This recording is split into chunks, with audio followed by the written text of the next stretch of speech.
안녕하세요. 코골이가 나타나는 원리와 특히 주무실 때 코골이가 나타나는 현상에 대해서 쉽고 간단하게 설명을 드리도록 하겠습니다.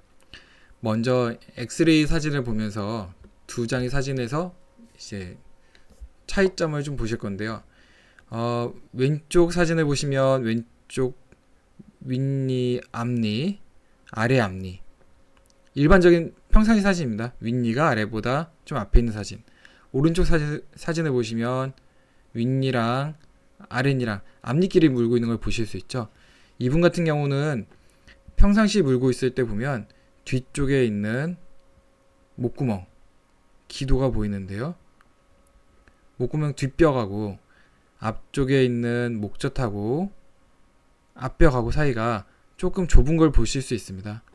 이때 턱을 앞으로 내밀시게 되면 턱을 앞으로 쭉 꺼내서 앞니끼리 무신 거죠. 이렇게 되면 뒤쪽에 있는 기도가 좀 더 늘어나는데요. 이렇게 해서 코골이를 조금 피하실 수 있으세요.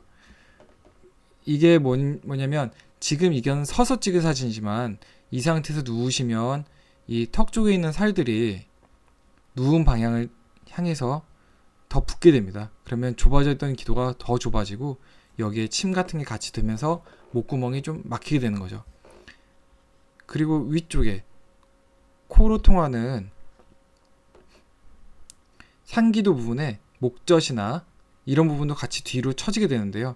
그래서 코 고는 소리를 직접 내보시면 실제 코 고는 소리는 코에서 나지 않습니다. 이쪽에서 나는 게 아니라 기도 위쪽이나 아래쪽이나 여기서 나는 소리가 코 울림을 통해서 코골이처럼 들리는 거죠. 한번 해보셔도 좋겠어요.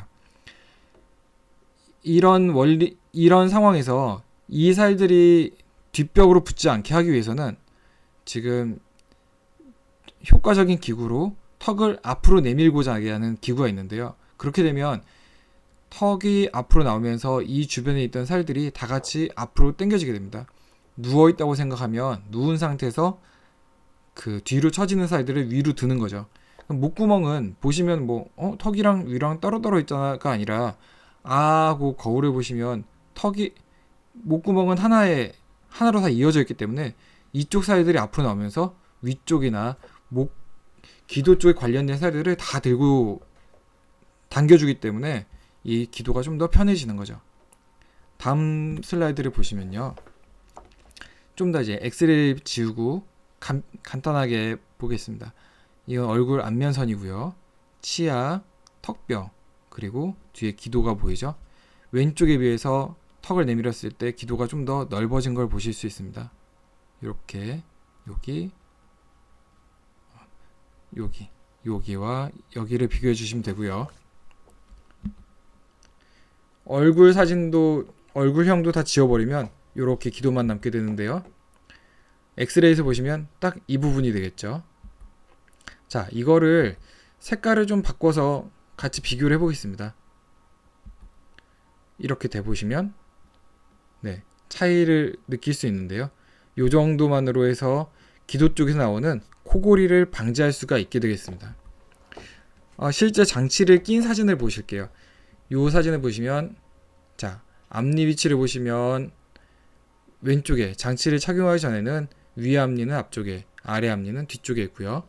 오른쪽 사진 보면 위 아래 앞니가, 그러니까 아래 앞니가 앞으로 좀 턱을 빼고 계시면서 입이 살짝 벌어지는 걸 볼 수 있습니다. 여기에 뭔가 쇠뭉치 같은 게 보이는데요. 이게 이제 장치를 꼈기 때문에 입안에 끼는 장치를 통해서 뒤에 있는 기도를 넓혀준 사진입니다. 기도 부분을 보면 조금 좁은 사진, 장치의 착용 후에 넓어진 걸 보실 수 있죠. 자, 장치는 이렇게 대표적으로 두 종류, 세 종류 이제 끼시게 되는데요. 생김새는 조금 다르고 색깔도 다르고 디자인이 조금씩 다르지만 원리는 한 가지입니다. 잘 보시면 앞니 위치가 아래 앞니가 앞으로 나와 있는 걸 볼 수 있는데요. 역시 턱을 앞으로 꺼내는 거죠. 그리고 보통은 이렇게 뒤쪽에 쇠뭉치가 있어서 이쪽을 전진시키고 후진시킴에 따라서 턱을 더 내밀었다가 후퇴시켰다가 내밀었다가 좀 불편하면 뒤로 좀 들여보내고 뒤로 들여보내는데 효과가 좀 떨어진다. 편안한데 효과가 떨어지니까 앞으로 좀 빼고 이런 조절을 하게 됩니다. 뭐 장치 이름은 보통 솜노덴트 바이오가드, 요거를 이제 가장 많이 하고 있는데요. 이렇게 생겨 있고요. 위턱뼈, 아래턱뼈, 위쪽 걸 끼고 아래 걸 끼고, 이쪽도 위에 걸 끼고 아래 걸 끼고, 이렇게 따로따로 분리형 장치로 되어 있습니다. 뒤에 옆에 보시면 뭔가 조절하는 조절 부위가 있고요. 다 비슷한 원리로 작동을 하는데요. 위에 거 끼고 아래 거 끼는데 아래쪽에 있는 이 뿔 부분을 조절하는 나사에서 돌려서 더 전진시키거나 후진시키게 됩니다. 이쪽만 따로 보시면 뭔가 이쪽에 키홀이라고 해서 뭔가 이렇게 쇠꼬챙이를 꽂을 수 있는 뭐 이런 기구가 되겠죠. 꽂을 수 있는 홀이 있고요. 정확히 말씀드리면 뭐 이렇게 나사 부분이 있는데 이 부분이 이렇게 십자로 뚫려 있어서요.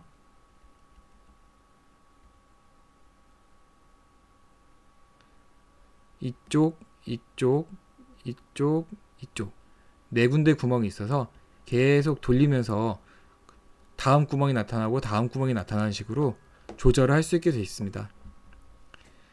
보통 이렇게 보관하는 통에는 그 조절할 수 있는 툴이 같이 들어있는데요. 이렇게 손잡이에 이제 쇠꼬챙이가 같이 달려있는 이런 타입이 되겠습니다. 보면 뭔가 화살표 방향대로 껴서 이렇게 돌리는 거죠. 돌리면 돌릴수록 앞쪽에 있는 뭉치가 0.1mm씩 전진을 하고 반대 방향으로 돌리면 이쪽으로 돌리면 후퇴를 하게 되는 거죠.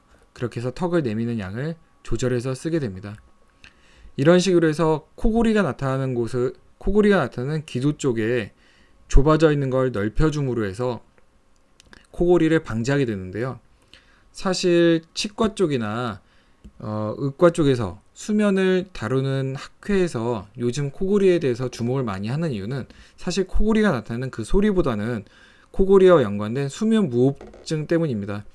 보통 아버지나 뭐 친구들 코를 심하게 고는 분을 보다 보면 코를 드르렁 크게 고는 것뿐만 아니라 드르렁 하다가 탁 하고 멈추는 순간이 있습니다. 그게 이제 위험한 거죠. 코골이를 소리 내는 것까지 괜찮은데 아까 말씀드린 것처럼 기도 쪽에서 드르렁거리다가 그 기도가 딱 붙게 되면 그 순간 숨이 딱 멈추는데요. 숨이 멈췄을 때 산소 호흡이 멈추고 호흡이 멈추면서 피 안에 있는 산소 포화도가 급격히 내려가면서 그 뇌에까지 충격을 줘서 잠을 자고 나도 개운하지 않고 뭔가 계속 피로가 누적되는 그 산소와 관련된 수면 무호흡증이 굉장히 좀 문제가 돼서 이걸 해결하기 위해서 코골이 방지 장치, 수면 무호흡 방지 장치라는 이름으로 이런 그 수면과 관련된 기구들이 나오고 있습니다. 여기에 대해서 수면 무호흡증에 대해서는 또 다음 기회에 더 자세하게 설명을 드리도록 하겠습니다. 네, 감사합니다.